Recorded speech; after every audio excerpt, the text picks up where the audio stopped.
Hi, my name is Stefan Albert, and I'm here on the Capability Challenge. It's a series of interviews on LinkedIn where we discuss the challenges that we're now seeing in terms of human capability and growth, especially in an AI era. Now, today here I have Jurgen Wiehn, an expert who specializes in top team management and really enabling the power of the individual. I'll let him introduce himself in his own words. Jürgen, maybe just a few words from yourself. Yeah, Stefan, thank you so much. So glad to be here today. Yeah, I think you said the most of it. Um, just a little bit about my background. I like to tell that I'm a returned biologist. So I studied biology, did PhD in that area, and then personal life took me into corporate, and I started in pharmaceuticals, then went into biotech, and altogether spent about 20 years there, mainly working on always on the medical affairs and mainly on neurodegenerative diseases. And and somewhere on the way, I found my passion. It was really about coaching, helping people to what I call find themselves and build capacity. And that's sort of what I've been really focusing on the past 5 years. And whether that's individual work or working with teams or organizations, it is building that capacity. How can we sort of be what it is? And particularly, I guess what you're talking about here, Stefan, how does that look in the AI era when just everything is just accelerating? Not that things were already moving fast before, but now we just need to learn faster and more. How do we do that? Okay, well, look, I think you've set yourself up for the first question already. So let's just jump straight into it. In the current world that we're living in, we're seeing, we hear about a half-life of learning and skills reducing significantly, sort of being 5 years down to even 2 or 3 years for some tech roles, according to WEF. Uh, that means that's actually a significant burden if people having to like relearn, maybe 50% of their job every 5 years or 3 years. Now, AI is probably having an impact here, I imagine. And I guess the first question, how have you seen this current state of learning impacting individuals and their personal needs? What's been the Mm. impact? Yeah, and it's a great question, of course. And I sort of feel that we're only starting to see the impact of that. What's happening now? And again, I would say that mostly the people and the teams that I work with, we're not even there yet. We're not looking at like what's the pace of change now. It's just like how can we manage sort of with the burden that, or what I call a burden, what we have had from the past already, and that's already a significant, right? And I'm always saying that the key thing really here is that, particularly when we need to learn something new, is that how do we feel safe about that?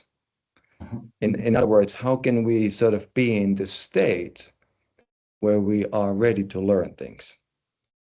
And I spend a lot of my time focusing on nervous system, understanding how the nervous system works, and how can we actually work with our nervous system.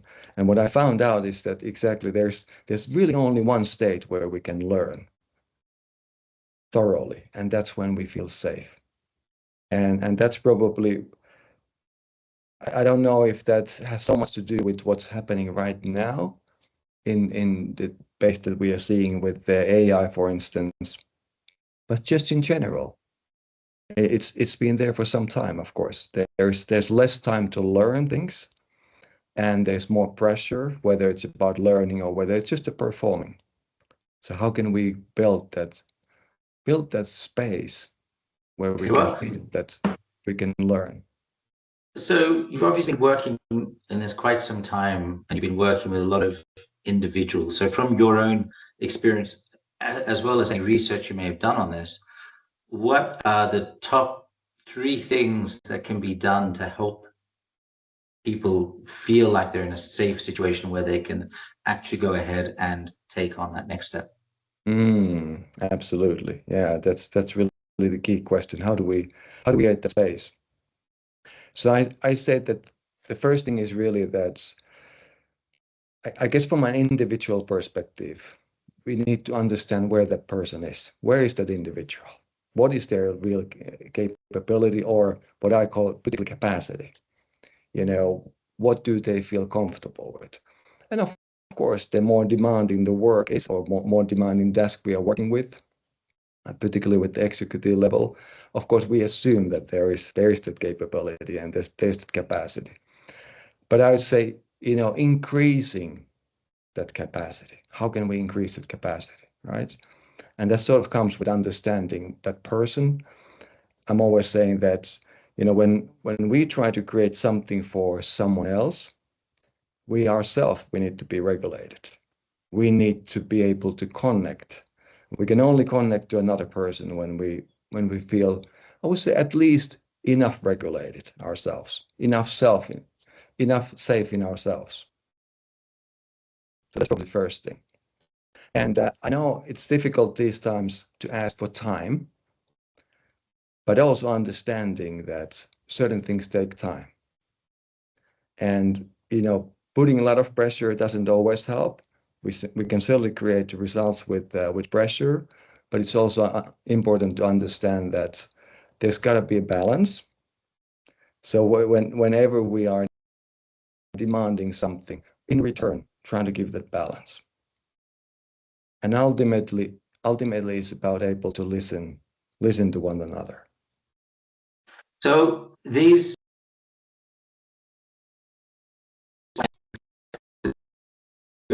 let's step up to, let's say, an executive that might be watching this. They have their teams, they have their needs. They see AI as being this wonderful tool to grow their company, cut costs, maybe reduce their headcount, or maybe even create so much value that they can grow rapidly and increase their headcount. But one thing for sure they probably will see is they're going to have to retrain. Almost, I would argue, they have to onboard their staff again. They onboarded them when they joined in a particular role, but now they're all basically moving up a level, one level more towards management or leadership. They have to understand, how to run a team of AI agents going forward, not just themselves or perhaps the people they already have. They may have to think much more from a sort of executive perspective. What's the data we're using? What's the risk and accountability? There's a whole lot that people now have to be able to do, which maybe they didn't have to do 2 years ago, 3 years ago. And in the next 2 or 3 years, I think we're going to see the completion of this transformation where the majority of people working in white collar, at least, will be managing multiple agents or technologies, just as we did with web tools and IT over the past 50 years. We're getting to this next level where we're not managing tools, we're now managing agents or teams of agents. Now, this is a big change. How can these executives plan or build a pipeline of learning or a way of organizing their teams to be able to take on this new capability? It's probably a billion-dollar question right there. Yeah, I'm not sure, Stefan, I have the answer for that. But what I would say from a leadership perspective in general, I would say that be authentic. I believe very few people have the answers at this point in time, right? So maybe it's more about admitting that, and not trying to be someone who accepts this, because I don't think a lot of people have those tools at this point in time. So maybe it's more like a co-creation, being very authentic about, hey, this is the situation where we are right now. Nobody really knows how it's going to be. Let's try to figure this out. And of course, not just we shouldn't give it direction, but sort of give them also the understanding that, hey, it's everyone is learning at the same time. But this is part of the creating safety through honesty and relationship. Absolutely, it is. Okay. It is. So that's the messaging. I'm digging in here because I think you have a wealth of insight, and I don't want to leave it as just sort of some generic kind of values or ideals that are hard to really captivate and capture and make sense with. So there's this sort of leadership communication and honesty so that people can actually relate and build some level of trust. What else can be done to help bring all of these people on board in the sense of, being aware that they may have to learn a lot and being ready to take on that challenge? Yeah, yeah. Again, I would sort of return to that. I guess you got to understand where people are, what their capabilities and what their capacities are, right? And of course, it also means that we need to set expectations. They got to be realistic, those expectations, but somehow they need to also reflect where those people are at. Mm-hmm. So I would say it's always about meeting the person where they are, Mm-hmm. and sort of starting to build from there. Okay. And of course, this requires understanding, right? Yeah. So we're mixing authentic leadership and honesty to build that connection and level of trust, if not clear direction. Um, how would you go ahead and implement the second piece? The direction. Hmm. Hmm.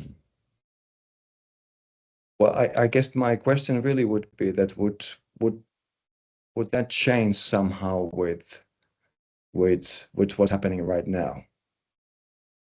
I guess building the direction is probably something that, fundamentally it needs to come from somewhere, Mhm. right? And again, the way that we build, of course, that direction, that's going to depend on the situation. Yeah. So I mean, I guess tying the points, I think the general direction, there's sort of some clarity there. We all need to up our own game. We all need to understand a lot more about the impact of what we're working, how we're working, and Mm. also obviously all the capabilities that AI can bring now. I think you've seen there's like millions of new tools in the market, so you can't understand everything, but Yeah. providing some clarity, some direction of what we can do, what is possible, understanding where people are at the moment, you mentioned, but sort of we still need to then get these people into the position of wanting to learn. And the reason why I was sort of excited to have you on here is you've done this work really around what's the human capacity of learning, and how can we, what are the things we can do to just tweak our way of providing opportunities, or how individuals can tweak maybe their own mindsets to absorb these opportunities. And there's obviously a bit of give and take, whether it's sort of from the side of those wishing for that transformation to occur or the side of the individual who themselves maybe need to like unblock something of their own to be able to move forward. Do you have any ideas of how to get that best balance, of Mm. enablement as well as providing that clarity and those solutions? Yeah, yeah, no, absolutely. So again, I would return to the fact that if we just think about learning in general, we are best at learning, or actually pretty much doing anything, I would say. Let's say we we are best in feeling that we're in a flow Mhm. when somehow we feel that it's safe what I'm doing, Mhm. right? So how do we create that safety so that we can learn? So the So learning zone. So being in the learning zone, basically. being in the learning zone, Yeah. exactly, yes. Again, we can of course we can try to push things, Mhm. but I would say that's probably not the best result at the end of the day. Yeah. So again, it is creating that space where there is safety enough to also make mistakes, give maybe suggestions. So I guess it's about that psychological safety Mhm. where we feel that we can speak up. It's sort of the similar space when we think about learning. Okay, I mean, obviously, when I think of this, it's an ideal, absolutely.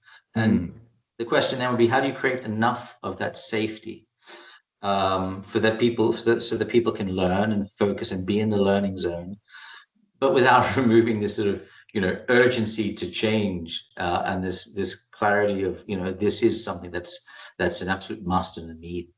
Um, Clearly, there will be some kind of a balancing act at this point in time. right, exactly, absolutely, yes. How do you create enough safety? I would say it is sort of acknowledging yours. I guess if you think from a leadership, you need to, of course, you need to have done your own work, right? You need to somehow be comfortable about the direction, about what you're going to implement, what you're talking about, but at the same time, acknowledging that, hey, I might not have all the answers, right? So the more you can, I guess, the more you can engage other people, see that, they can actually bring value. Mhm. So it's about creating that space as I think about it. Let's think about this enabling piece. We can if we know there's a huge transformation that's coming down the pipeline, we can teach what needs to be transformed. Mm. In this case, AI tools, new ways of managing risk, compliance, legal, partnerships, and so on. Um, or we could be focused on teaching capabilities that allow people to learn better, maybe capabilities that allow people to find their own psychological safety or protect their own ability to learn. Just focusing on this new bucket of enabling people to learn.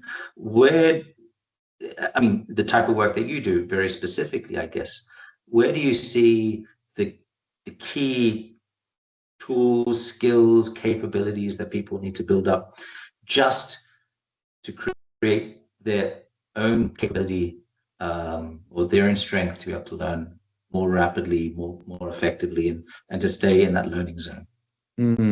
Yeah, yeah.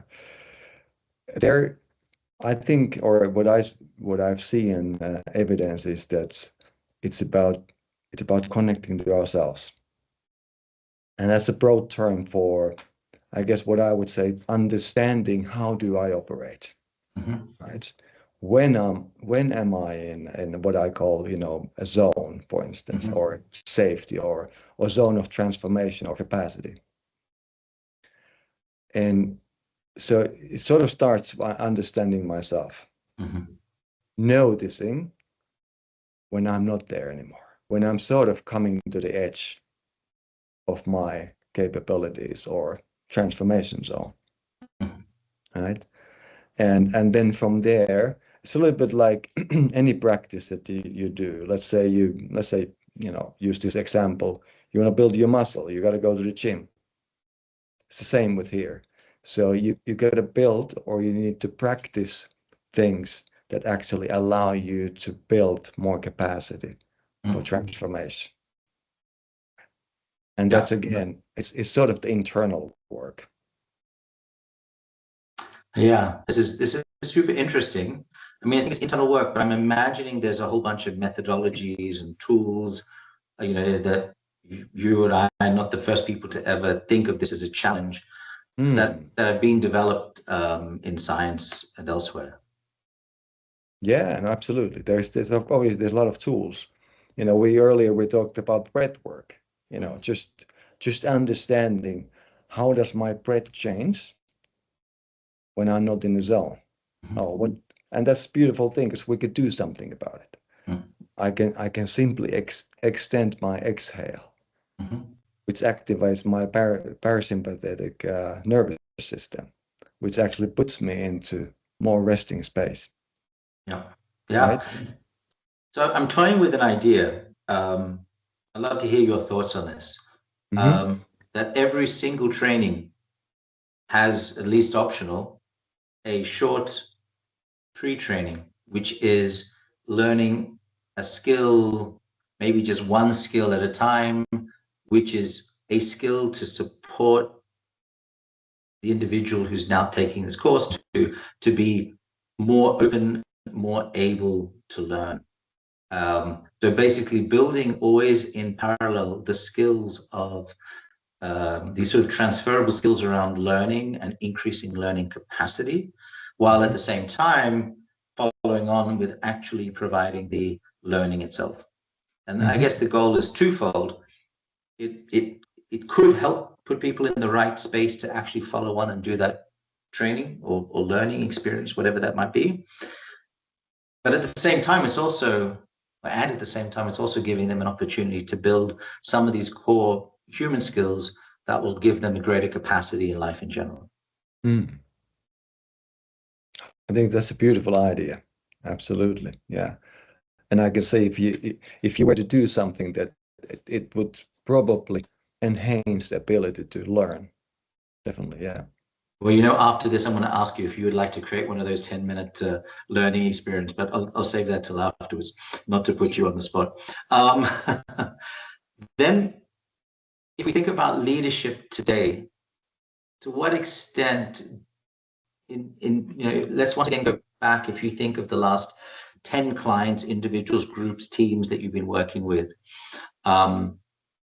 when they talk about their situation, do they feel supported? This is even before we go into some of the crazy moves that we might be expecting over the next 5 years. Just if you take your last 10 clients, do they feel supported? Was it more personal, or did they feel that they were structurally not given the opportunity to perform at their best?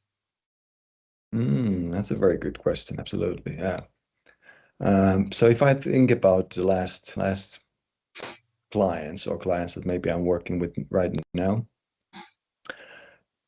you know, I guess what I would say is that so typically we start in a situation where there's something about work, yeah, and whether that's they feel that they are not performing at their best, or they're maybe not seen the way that they would like to be seen, or a lot of people aren't, of course, in transition even right now, right? And sometimes the transition is something that they are voluntarily taking. They feel that they sort of gained what they were gaining at that job, and they wanted something else. But sometimes, of course, they will let go as well. So it's about finding that next thing then, Mhm. right? So that's sort of very often where we start with. Ultimately, I'd say 99% of the time, it goes to the individual work, Mhm. right? Which then, of course, like whether we're talking our personal life or the professional life, it's been impacted. So it's something we sort of work on something about themselves. And that's very often what I call a limiting belief. Most of Mhm. us we have, and those typically come very early from our lives. And do you think these very personal elements, limiting beliefs, etc., uh, are they having a direct and significant impact on the individual's ability to perform at work and their ability to change um, in their role and maybe step up to their next career move? Or do you think it's mainly doesn't it's more about their personal life, doesn't impact their job? I would say that it does. It does. Typically, it does. Yes, and of course the impacts can be manifold or many different.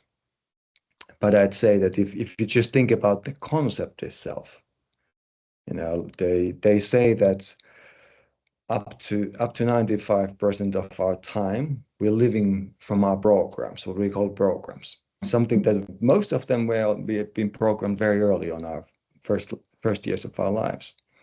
And let's say that there is what I call a limiting belief that I'm not good enough or I don't deserve something. It's a little bit like I'm always comparing that to a computer operating system, right? So you have some programs that you're doing something on top of that, but the operating system is all the time telling you this. So I might consciously try to do whatever, but if my operating system is sort of working against that, it doesn't necessarily work very well. And the best way to maybe look at this when we think about our conscious mind and our unconscious mind, think about the iceberg theory. The conscious mind being what is on top of the water, and underneath is that subconscious. Okay. So the power of the subconscious is much more bigger, of course, right? And to be honest, I mean, this is the other thing, of course, Stefan. What I see very often with people as well is that in a way you could say that limiting belief has become their superpower as well. Right? So if you, and again, this is just my experience, if you look at not always, but often if you look at what we call very successful people, what we define success, they're up in the career ladder, they have wealth and so forth. Very often what I've seen is that they might not feel fulfilled. So in a way, what has kept them pushing is that internal feeling that they're not enough. And again, I'm not saying this is always the case, but certainly something that I've seen as well. Super interesting. So it's all sounding like you believe it's very personal. Could I go so far as to say that, you think that this should be really owned by the individual and it's not at all something that should be, an executive responsibility or an executive performance capability? What do you exactly mean with owning? Owning what? Sorry, I guess what I'm saying is we've talked a lot about sort of enabling the individual, improving their capacity, removing maybe some limiting beliefs. There's a whole body of work around, empowering and improving the capacity of the individual, Right. which can be quite unique in every situation. So based on that, is it fair to say that you don't believe that this is an executive responsibility, that you don't see, corporate clients coming to you and saying, hey, we would like to, we would like to, we'd like you to help us roll out this sort of transformation so our teams can, all outperform, etc., rather that this remains as sort of an individual perspective? How would you see that? Yeah, it's a very interesting question, Stefan. For me, maybe it's a little bit difficult to differentiate between the two, right? So I wouldn't say that there is no responsibility from the organization or the executive in a way to do it. What I'm saying is that the work typically is individual. And again, not to say that you can't do this as a team or a group, for instance, right? But the work typically is individual because, as you said, I guess the things that we won't necessarily call struggle with, but the challenges that we have, those are individual. Although there's a big commonality among them. Yeah. Are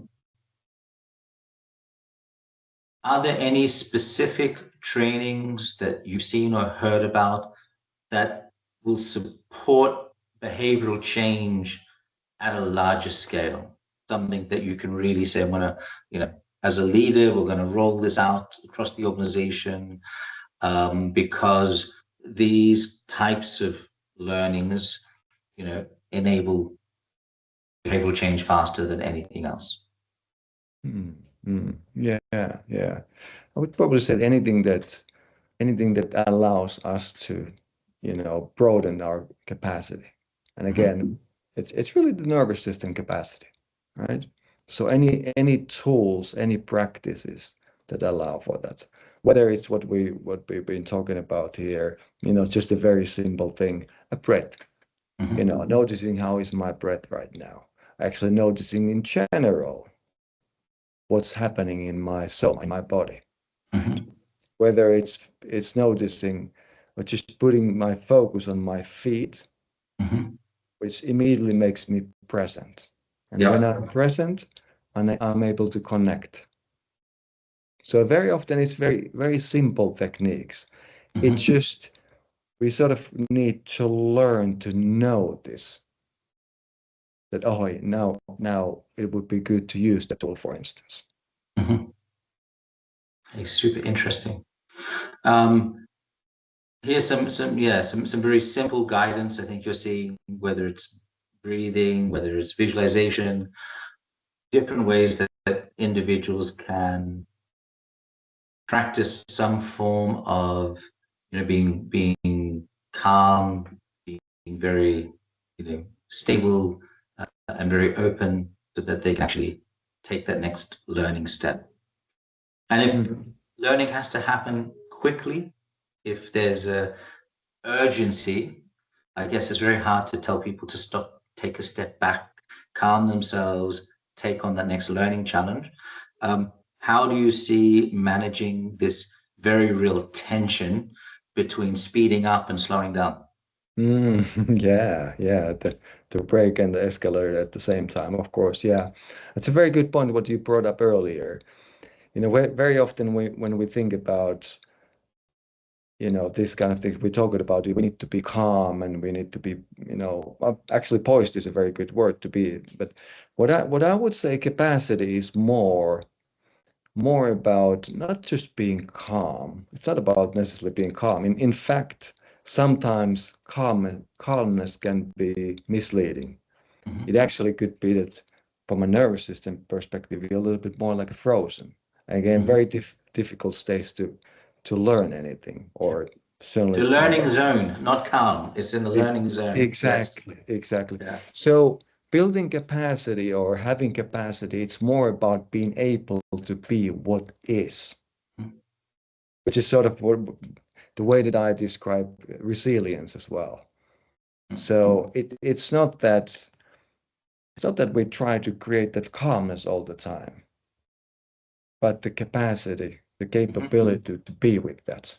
Mhm. So even when there is that pressure, we are still able to perform. Now, Okay. now naturally, at some point in time, we need to, if you just look at stress, right?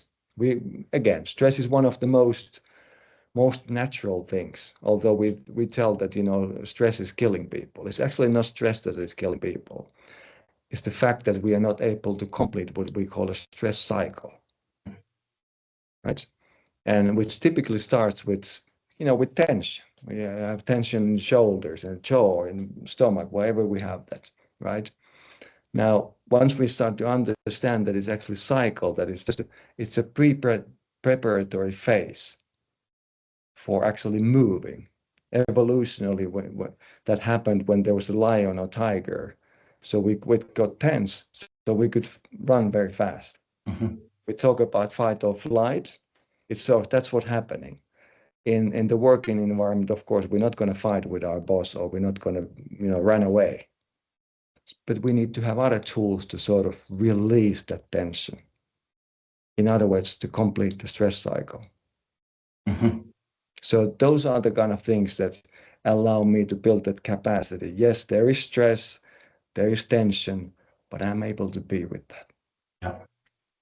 Yeah, and then releasing that stress on the other side of it all. So basically, I mean, I love kite surfing. I love skiing.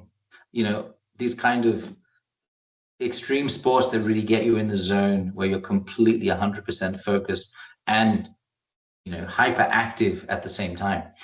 very different than, lying down in a field.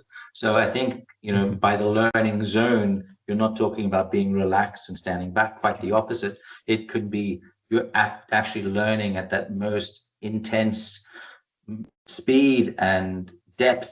It's just that you're doing it in a complete way. You're not just reading blindly through text or going to lots of lectures, but not actually sinking anything in. You're actually 100% present and grounded and absorbing it and asking the right questions in order to be able to take that next step. What's your experience? How can you get into this learning zone as an individual? What would be one thing you'll tell people that come to you if they say, this is my biggest challenge? I can't concentrate. I can't absorb enough information. I take the trainings, I take the learnings. I just can't absorb it quick enough. I'm able to learn. I'm too old to learn.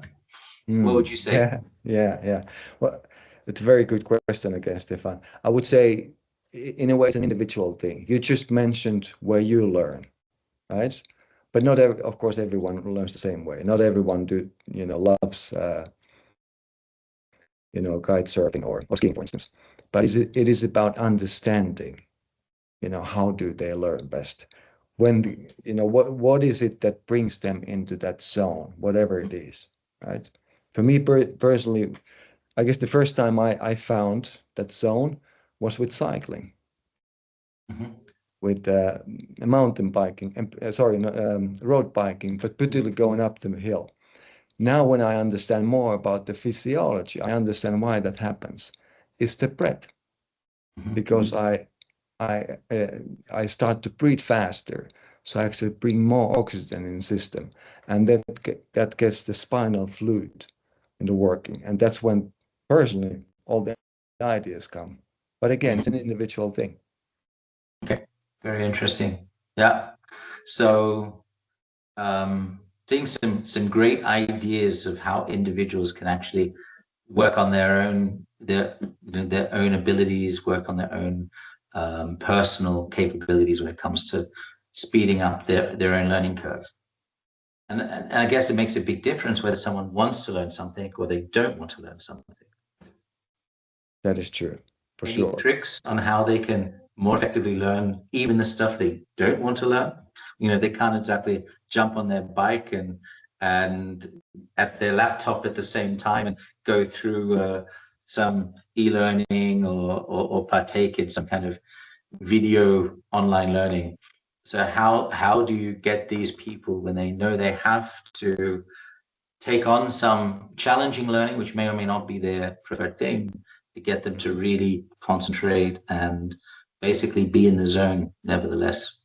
Yeah. I would say that anything that would bring them joy, anything that they would find fun. Once we are joyful, we feel that something is fun.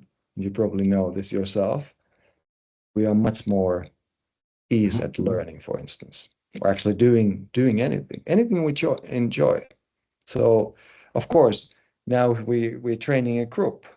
Might be a little bit more challenging because, of course, group you have so many different type of individuals. But the more we can understand what sort of ticks person, what makes them tick, what makes them feel joy, that would probably enable them to learn faster. Yeah, beautiful. Like it. Well, listen, I think we're getting close to the end of the half hour here.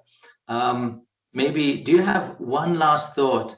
If you were to, take everything that you've learned around this space and you could, with a magic wand, transform something in our society today, business or otherwise, what would that be to enable more people to live a life where they can actually be in this learning zone? Beautiful question. Yeah, I wish I had that. You're Yeah, empowered. You have the magic wand now. yeah, I had the magic one. So I would create more psychological safety. I would create more space where there is where there is understanding, where there is less judgment, more listening. That's what I would say. Because again, more safety we can create, and it's not necessarily only like physical safety but it's just like, and again, that nervous system state where we feel safe. And that could, of course, that could come in many ways, but that would be the magic wand. Bringing more safety for everyone to be themselves to start with, right?